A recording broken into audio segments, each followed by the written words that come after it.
Daughter receives a mysterious message that leads her to a reunion with what she discovers will change her life. That cold night in Boston, Sophie thought she was safe in the empty routine of her life until an unexpected message changed everything. Hi, Sophie. Can we talk? 10 years of silence, pain, and unanswered questions. Now, the life she tried so hard to forget is about to be unearthed. What will Sophie find when she confronts this person? And what secrets does she still hold? Get ready for a journey where the past never stays behind. Sophie was in her small kitchen in Boston. The sound of the wind outside hitting the windows was a lonely symphony, echoing the coldness of the night. The steam from the teacup rose slowly, dissipating into the air before reaching the ceiling, like the thoughts she tried to ignore. The routine, that old friend that wrapped around her like a worn blanket, was all that was left.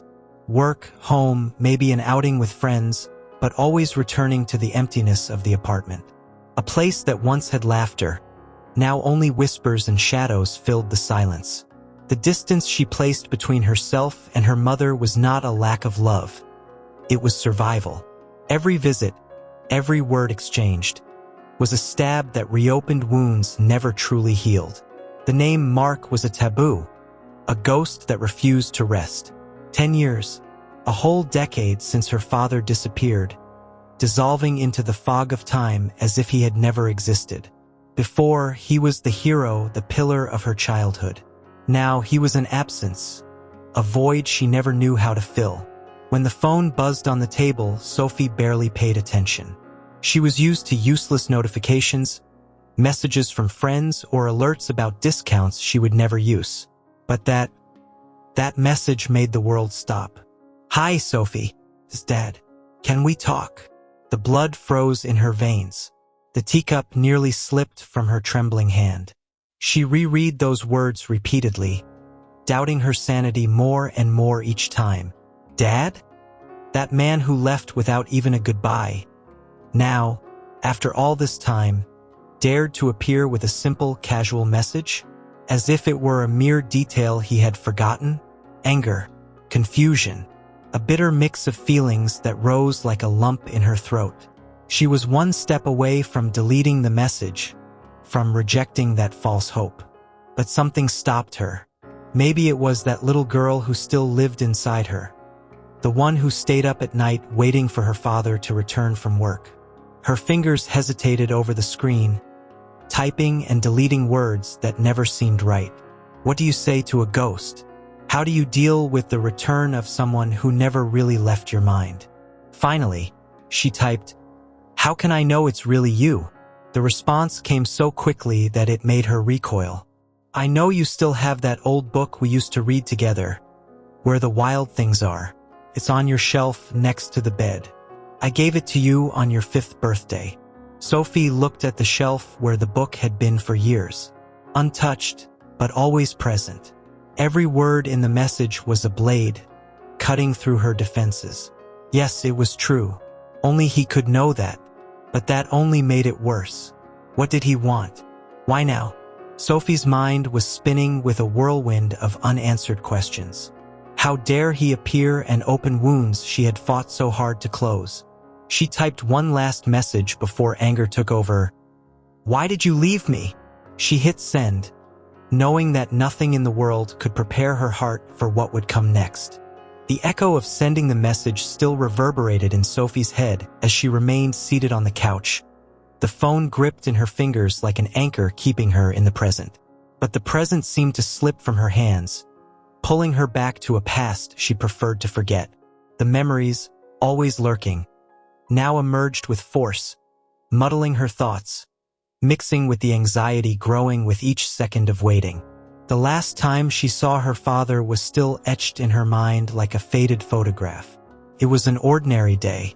Mark had left early, as he did every morning. The worn brown coat over his shoulders, the quick kiss on her forehead, a routine so familiar it seemed unbreakable. Sophie, then 18 years old, was in her last year of high school, full of dreams and plans, with an entire life ahead of her. The smell of the strong coffee he drank in a rush was still there, at the tip of her memory, as was the sound of the door closing behind him. But that night he didn't return. What followed was a spiral of despair that swallowed everything around it. Her mother, Ellen, turned into a shadow of herself, her eyes always restless, her hands trembling as she dialed numbers in search of answers that never came. Friends, family, even the police, no one knew Mark's whereabouts. He simply disappeared, leaving behind a trail of pain and doubts. And then the silence. Her mother, once the family's stabilizing force, now closed in on her own pain, refusing to talk about Mark, as if merely mentioning his name could invoke some evil. And Sophie felt betrayed. Anger became a constant companion, mixing with sadness, turning into armor she wore to survive. She moved on, but part of her remained stuck in that day, waiting for an explanation that never arrived. Now, 10 years later, a message was reopening all those wounds, and Sophie didn't know how to react. The phone vibrated in her hands, bringing her back to the present with a jolt. The response she feared but also longed for had finally arrived. "I never wanted to leave you, Sophie. It was the hardest thing I've ever done in my life. I know it sounds like an excuse, but believe me, if I had a choice, I would have stayed. I was in a financial hole so deep I couldn't see a way out. I had racked up debts I never told your mother about, thinking I could handle them on my own. When I realized I was putting you and your mother in danger, I thought the only way to protect my family was to disappear." Sophie read and reread those words, trying to fit each piece into the puzzle that was her life. How could he have thought fleeing would solve anything? How could he leave her and her mother to sink into darkness, without a word, without an explanation? She wanted to scream, to tear the phone apart, to somehow extract the truth. But before she could formulate any response, another message arrived. "I know this doesn't explain everything. I know I left you alone when you needed me most. But I was desperate. There were people after me, threatening your safety and your mother's. They told me that if I disappeared, you would be at peace. I believed them, Sophie, and that's why I left. But I never stopped thinking about you. Every day of my life. I just wanted you to know that." Mark's words didn't bring the relief he might have expected. On the contrary, they only complicated Sophie's feelings even more. How could he have believed that running away was the solution? Why didn't he try to fight? Why didn't he trust her or her mother to face it together? It was more painful to imagine that he was a coward or that he really believed he was doing the right thing.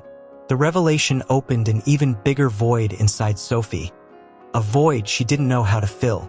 But something deeper began to emerge, an almost uncontrollable need to know more, to understand every detail, to confront the man who was once her father. "Where are you now?" she quickly typed, her fingers barely keeping up with the speed of her thoughts. The answer didn't take long. "I'm living in a small town in rural Maine.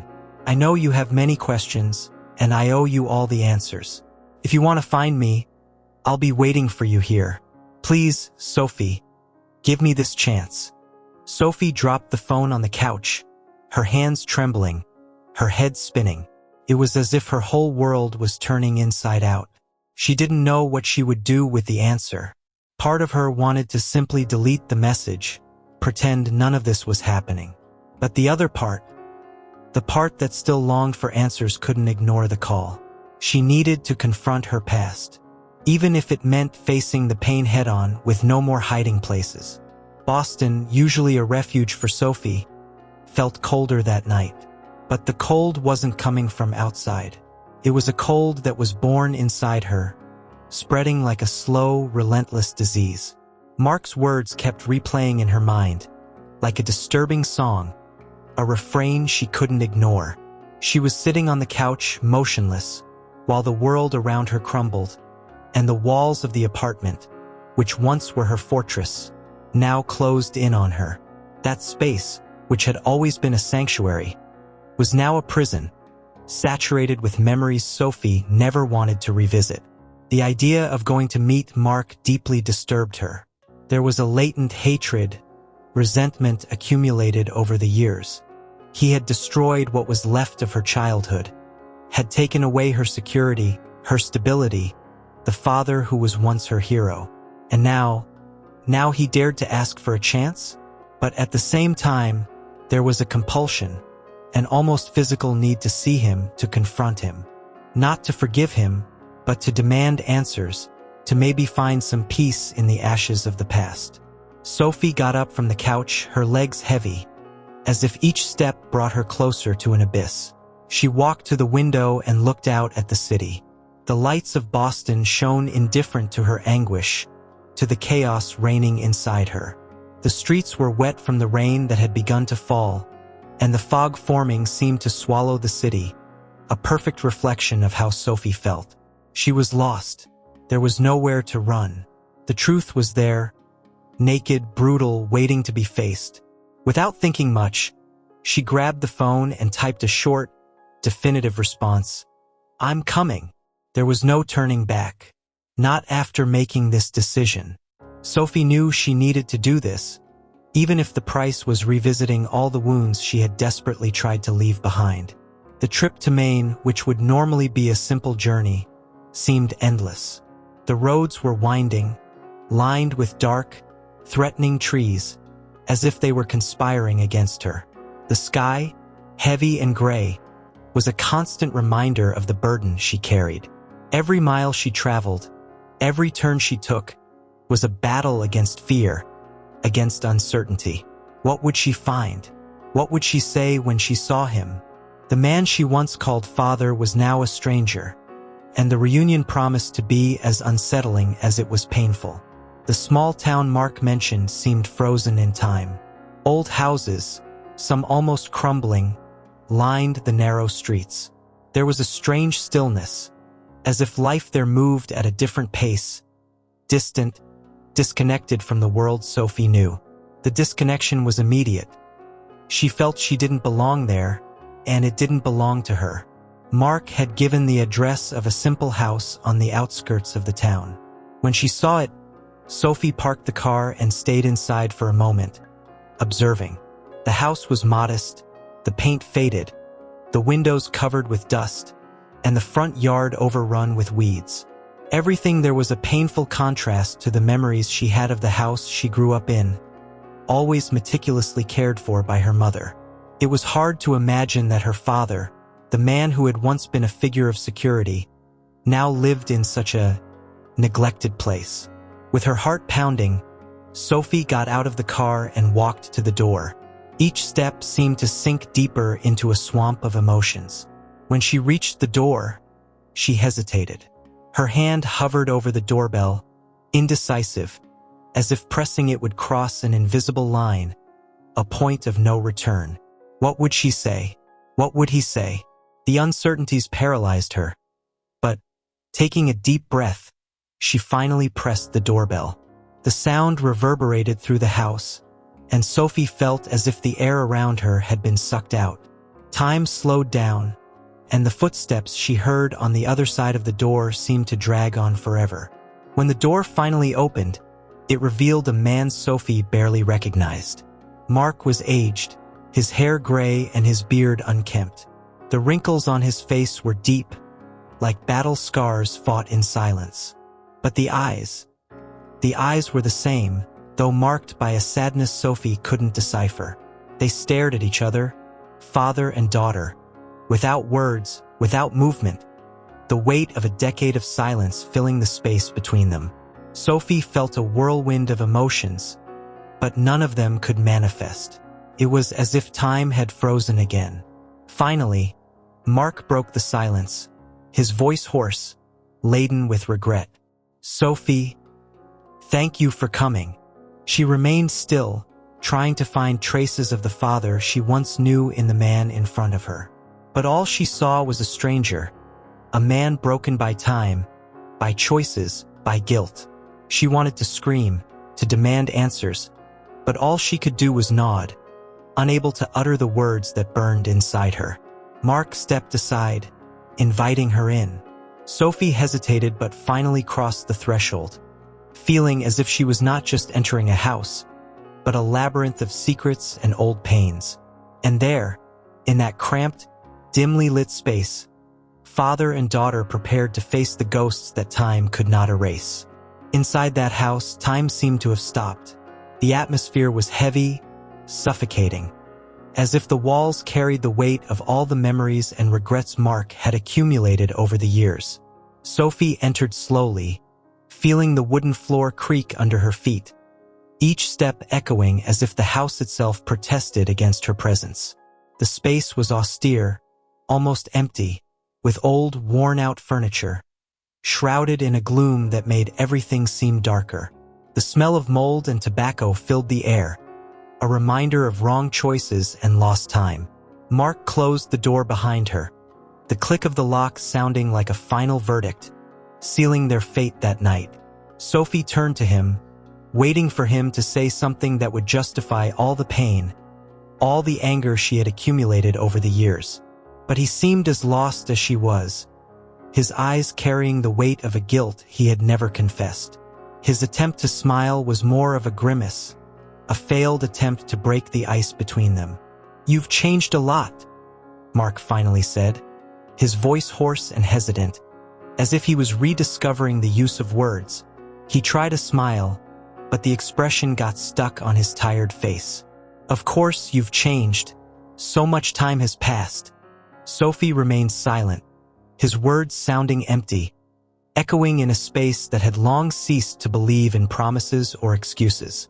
The man in front of her was a shadow of the father she had known, and yet there was something in his eyes, a distant reflection of the man he had been, that made her hesitate to unleash all the anger she held inside. Finally, the words escaped, colder than she intended. "I didn't come here to talk about how I've changed, Mark. I came to understand why you left me, why you just disappeared from my life without an explanation. You have no idea what that did to me, to my mother. You left us in pieces." Sophie's words hung in the air, each one carrying the pain of a decade of abandonment and silence. Mark looked away, unable to face the truth that his actions had created. He slowly moved to an old armchair, sinking into it with a sigh that seemed to carry the weight of the world.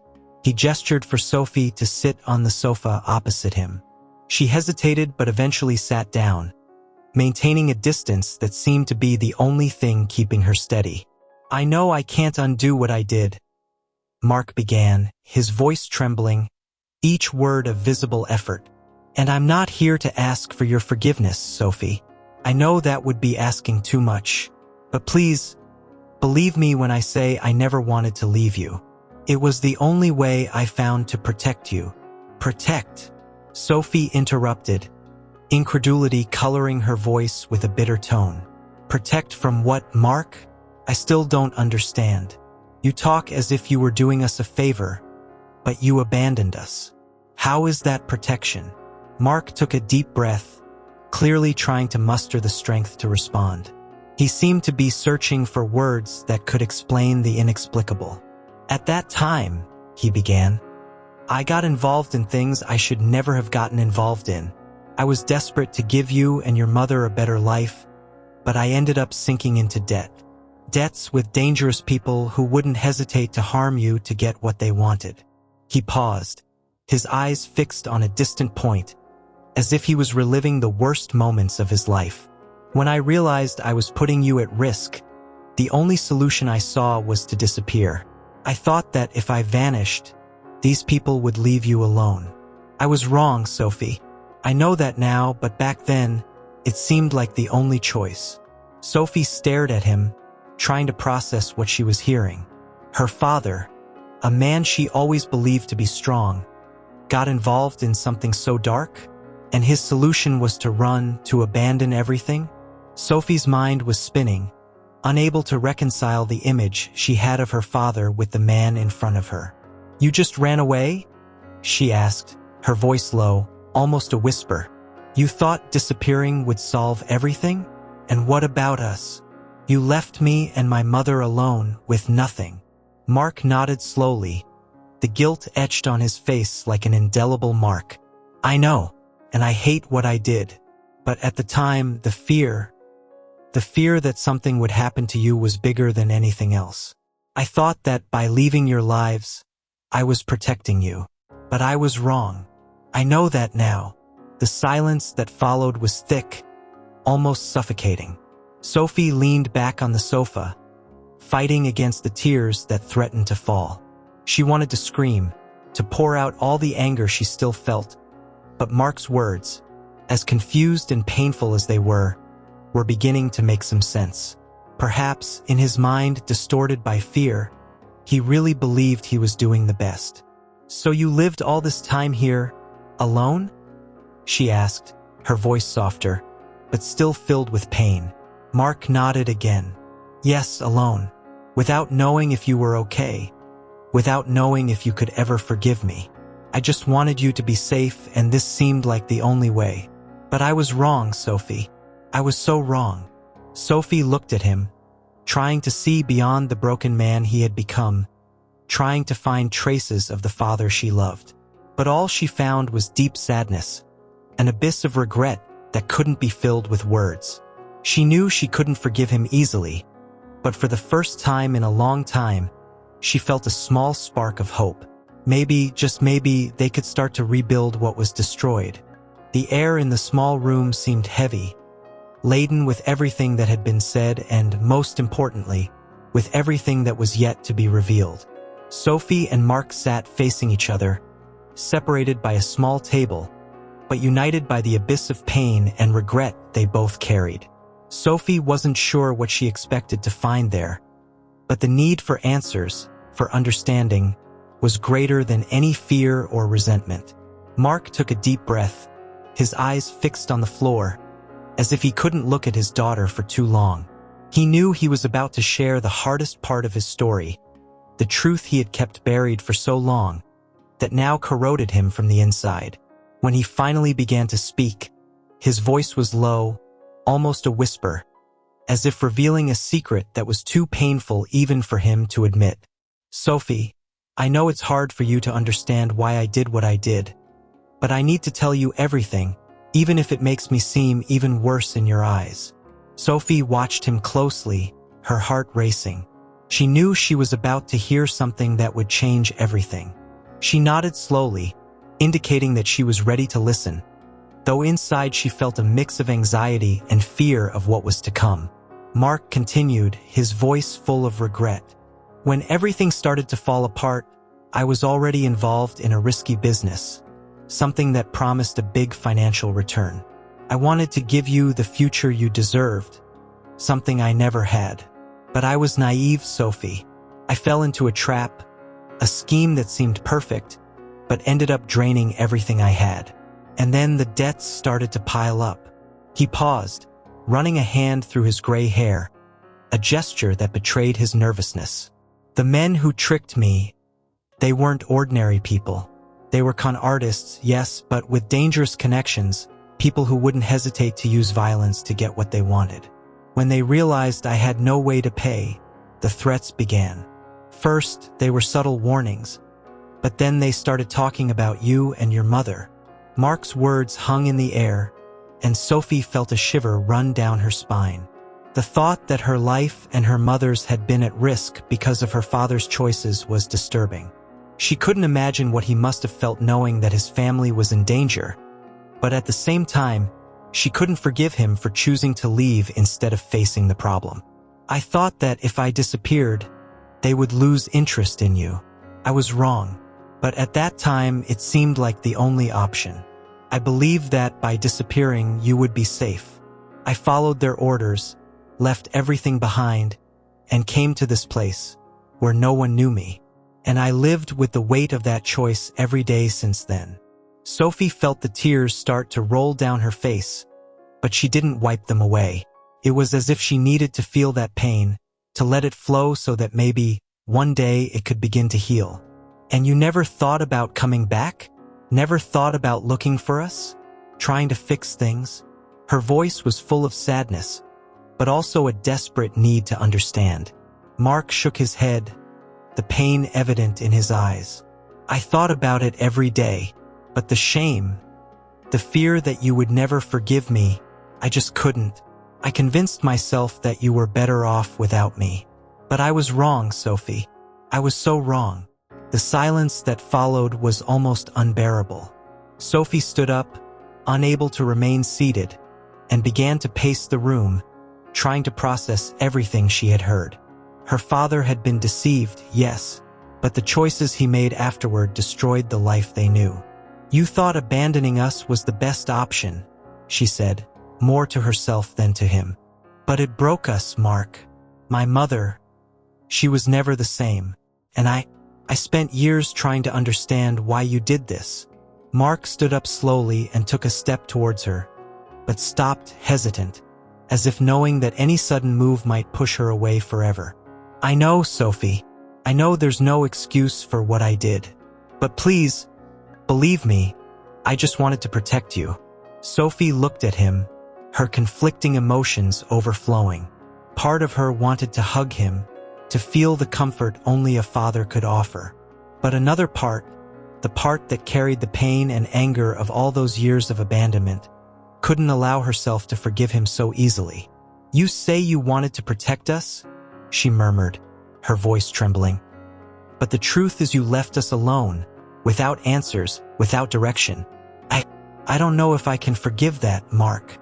He lowered his head, Sophie's words hitting him like a sentence. I don't expect you to forgive me. I just want you to know the truth. And maybe one day, we can find a way to move forward. Sophie's gaze was piercing, as if trying to see the soul of the man who was once her hero and who now stood before her, broken, pleading for a chance at redemption. She knew she couldn't make a decision at that moment, but there was one thing she needed to do: discover the full truth.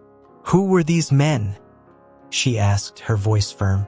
The ones who tricked you? Do you still have any contact with them? Mark seemed surprised by the question, but saw the determination in his daughter's eyes. I lost contact with all of them, but I remember the name of the man who lured me into the scam. And if he's still active, we need to find out, Sophie. We need to do something. She nodded, a flame of determination starting to burn in her chest. She had come all this way seeking answers, and now she realized there was more to discover. If that man was still out there, deceiving others, Sophie couldn't just let it go. She needed to do something, both for her father and for herself. At that moment, father and daughter decided to join forces, not just to confront the past, but to try, together, to resolve what was still unresolved. The night was long and restless for Sophie. The guest room Mark had offered her was small and dark, and though she had tried to settle in, sleep wouldn't come. Thoughts ran wild, every detail of the conversation with her father replaying in her mind, like a wound that wouldn't stop throbbing. Sophie didn't know if she had found the answers she sought, but she knew that what she had discovered would change everything. She was at a turning point, where the past and present collided, and the scars of absence began to intertwine with a new form of understanding. At the first light of dawn, Sophie got up, moving through the room carefully so as not to wake Mark. She dressed quickly, trying to make as little noise as possible, and went down the stairs to the kitchen. She found Mark already awake, the expression on his face as tired as hers. He was making coffee, a gesture that seemed almost normal, but there was something different that morning. There was a look in his eyes that Sophie couldn't decipher, a mixture of determination and a faint hope. I was thinking about what you said last night, Mark began, serving a cup of coffee to Sophie. I think we should try to track down this man, the one who scammed me. He might still be hurting people, and if there's anything I can do to make amends, I need to do it. Sophie took the cup, feeling the warmth of the coffee in her cold hands. You remember his name, right? Or something that might help us find him? Mark nodded, pulling a crumpled piece of paper from his shirt pocket. This is his name, he said, handing the paper to Sophie. And an address he gave me back then. I don't know if he's still there, or if this address is even real, but it's a start. Sophie looked at the paper, reading the name Leonard Drake, and an address that seemed familiar. I know this area, she said, surprised. It's in Portland, Maine.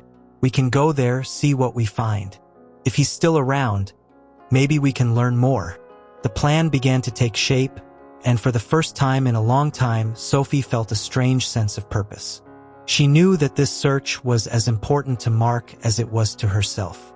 Perhaps it was a chance for redemption, not just for him, but also for their relationship, which had been marked by absence and pain for so long. As they packed the few things they would need for the trip, Sophie watched Mark. There was something different in his posture, a firmness she hadn't seen since she was a child. He had changed, yes, but now she was beginning to see the man he had always wanted to be. Someone who, despite his mistakes, was willing to fight for what was left. The trip to Portland was silent, each lost in their own thoughts. Sophie stared out the car window, watching the trees blur by in shades of green and brown, feeling the weight of what they were about to do. The name Leonard Drake now seemed more than just a name. It was the key to finally understanding everything that had happened, and perhaps to freeing Mark from the demons that haunted him. They arrived at the address in the early afternoon. It was a residential street, too quiet to harbor what they were looking for. But Sophie knew that danger often hid where least expected. She felt a chill as she got out of the car, as if she was about to cross an invisible line separating the past from the present. "Are you ready?" Mark asked, his voice a whisper laden with tension. Sophie nodded, without taking her eyes off the house in front of them. They walked together to the door, and Sophie noticed Mark's hand trembling slightly as he touched the doorbell. The seconds that passed felt like an eternity. Sophie could hear the sound of her own heartbeat, a rhythmic pulse that seemed to echo in her ears. When the door finally opened, it revealed a man of ordinary appearance, middle-aged, with an expression of distrust that quickly turned into a calculated smile. "Can I help you?" the man asked, his voice laden with a friendly tone that Sophie didn't believe for a second. Mark took a step forward, trying to stay calm. "Leonard Drake?" he asked, and Sophie noticed Mark's hand clenching into a fist at his side. Leonard's smile faltered for a moment, but he quickly recovered. "Yes, that's me. And you are?" Sophie couldn't believe the audacity of that man. He looked at them as if they were potential clients, as if he was about to pull off another scam. Anger began to bubble inside her, but she knew they needed to play their cards carefully. They couldn't risk alerting Leonard before getting the information they needed. "We're here to talk about a deal you made years ago," Sophie said, her voice firm but controlled. "A deal that didn't exactly go as expected." Leonard looked from Sophie to Mark, and Sophie could see the tension growing in his eyes. He took a step back, still maintaining the facade of calm. "I don't know what you're talking about," he said, trying to sound confused. "I've done a lot of business over the years, but I've never had problems with anyone." Mark couldn't hold back any longer. "You destroyed my life," he said, his voice broken but full of a fury Sophie had never seen before. "You tricked me, made me believe I was helping my family, and then left my life in ruins. Now you're going to pay for that." Leonard stopped pretending. His smile disappeared completely, and in its place appeared a cold, calculating expression. "You're crazy," he said, his voice now devoid of any trace of sympathy. "I don't know who you think you are, but I suggest you leave before I call the police." Sophie felt the moment slipping through her fingers. She knew they needed to act quickly before Leonard could escape. But then, something unexpected happened, a voice from inside the house. "Dad, is everything okay?" A young girl appeared at the door, perhaps 16 years old, with eyes reflecting both innocence and concern. Leonard looked at her with a mixture of panic and anger, and Sophie saw her opportunity. "You have a daughter," Sophie said, her voice low but loaded with meaning. "You have a daughter, Leonard, and I'm someone's daughter too. Think about what you would do if someone destroyed her life like you destroyed mine." Leonard's expression changed. For a brief moment, he seemed to hesitate. Sophie knew that this was the decisive moment. If they could stir his conscience, they might be able to extract the truth. Mark took a step forward, his voice firm. "We're not here for revenge, Leonard. We just want justice. If you help us, we can prevent others from suffering what I suffered. Think of your daughter.